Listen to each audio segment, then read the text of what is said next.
লিপ্ত যারা ভারতের আধিপত্যবাদের পক্ষে কথা বলছেন, আমরা হুঁশিয়ার করতে চাই, আর কোন আধিপত্যবাদী শক্তিকে আমরা এখানে প্রতিষ্ঠিত হতে দেব না ইনশাআল্লাহ। 12 তারিখের নির্বাচন হবে বৈষম্যহীন, ইনসাফপূর্ণ, ন্যায় বিচার প্রতিষ্ঠার নির্বাচন। 12 তারিখের নির্বাচন হবে চাঁদাবাজির বিরুদ্ধে, টেন্ডারবাজির বিরুদ্ধে, সন্ত্রাসের বিরুদ্ধে, দুর্নীতির বিরুদ্ধে নির্বাচন। এই নির্বাচনে আমাদের জয় অবশ্যম্ভাবী ইনশাআল্লাহ।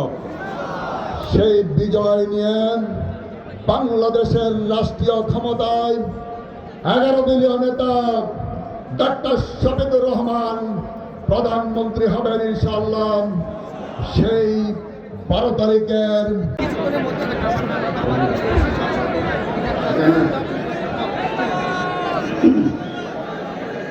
আসসালামু আলাইকুম ওয়া রাহমাতুল্লাহি ওয়া বারাকাতুহু।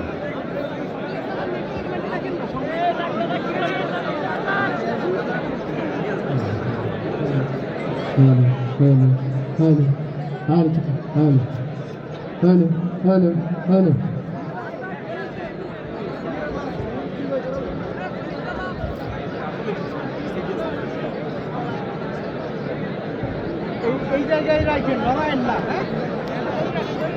হ্যালো।